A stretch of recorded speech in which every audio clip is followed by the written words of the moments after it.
on stage is the Marc McElroy!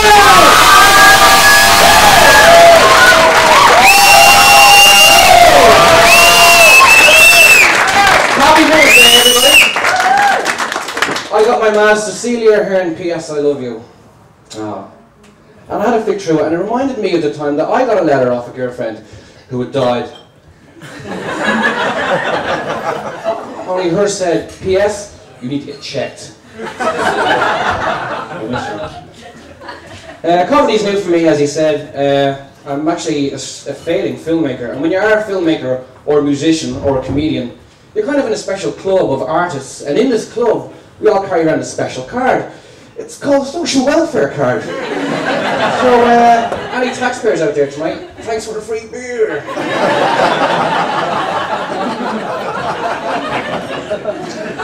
I really wanted to be on TV at the start, that was my plan, but I'm from Neilstown in Clondalkin, so I thought the only way I'd get in TV would be with my coat over my head coming out of forecourts. I take the piss out of Neilstown, but really it's not that bad, but I am haunted by one childhood memory, and it was the day in primary school in 6th class where the plumbing was gone in the boys' toilets and we had to use the girls'. Not that big of a deal. The girls' toilet was right next to the boys' toilet at the back of the class. One day the teacher was asking us to read quietly to ourselves. I needed a wee. I said, "Oh, milk, cat, a gum," and off I went. And when I walked into the girls' toilets, I noticed that it was pretty much identical to the boys'. The same pasty lime green walls, the same dirty towel someone wiped their shoes with, the same dried-in urine sprayed up the walls, although I don't quite know how the girls manage that one. It's like when you put your finger under a tap and it's, I don't know. But as I was having my wee, I noticed one thing that I'd never seen before. Just down on the floor there was a small triangular metal bin. What's this? How peculiar. We don't have one of them in there. In all my years at the school, I've never seen... Oh.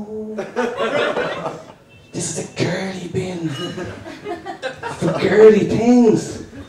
Made me realise there's so much I don't know about girls. All these expressions and phrases I've heard around the yard. Clitoris. Menstruation. Fallopian. Spit roast. There's so many questions. And the answers are in that bin.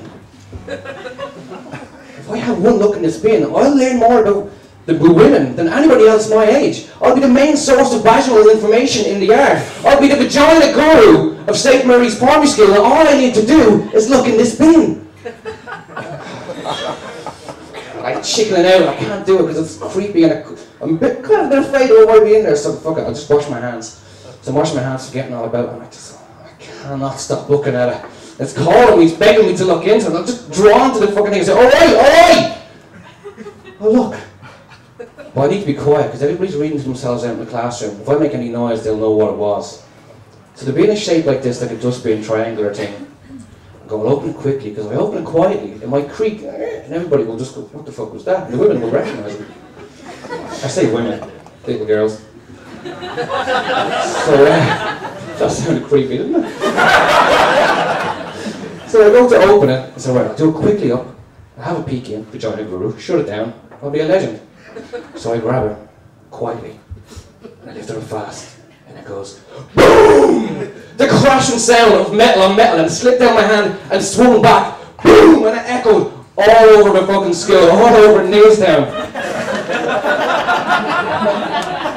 I had a catch on it inside so that you can't open it. It's designed to stop twisted little perverts from looking in it. It wasn't like a noise that could have been confused with anything else, like the toilet seat banging, bang, toilet seat, yeah. The door shut, boom, door. It was tampon bin, and everybody knew it. Now I have to walk outside. I have to, but I'm frozen in fear and I can't, but I have to. Because if I stay any longer, any girl that recognised that sound will now think I'm in there having a good root around in this bin. So I face my fears and I walk out, and every girl in that class is staring at me. And the teacher is staring at me, she was not impressed. And it was later on that day I started to hear it around the halls. Tampon boy, there's tampon boy. There's tampons. And I can't have that, I can't be branded with a name like that for life. Those names stick with you, you can't shake them off. There's a girl that works in my local spar in the deli. Rumour going around that one day on work, well bored, she fucked a baguette. A Cuisine de France baguette. Presumably because it was rigged, I don't know. And whether that was true or not, didn't matter, it stuck with her. When she walks down the roads, people still shout stuff at her. Red fucker. You can't leave that down. Did you get a yeast infection? I don't want it. You stay with you for life. So I didn't learn anything about women that day. Didn't learn anything. Until this day, I still haven't learned anything about women. Cannot chat up women.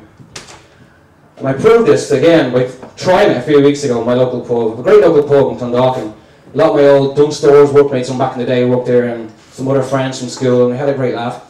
And I see a hot woman standing at the bar. And she was lovely, and she was being hit on all night.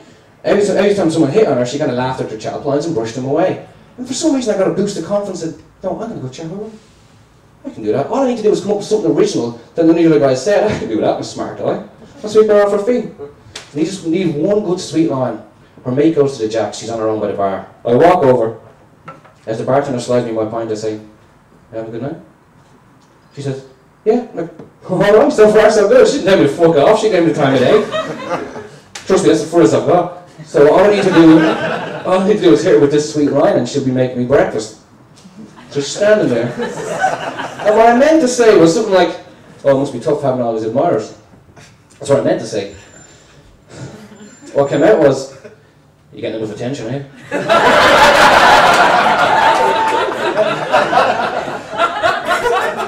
She went, what? I was like, shit! I just panicked. I was just thinking like, that wasn't the plan. I was supposed to get that line, it was supposed to be smooth and have her. Now I'm panicking. And she's like, in a fair panic, all the next sweet line I could think of was, did you ever walk in Dunnes Stores? Like her knickers were gonna drop, the classic Dunnes Stores line. I'll have her now. And she's just like, no! And I'm panicking, it's getting worse and worse, I don't know what's happening. Words aren't coming out of my mouth, I'm just looking at her. I'm like, Mark, you're losing her, stop saying weird shit. In one bit of panic, I couldn't think of anything else to do, so I went, hey, check out my belt buckle, it spins.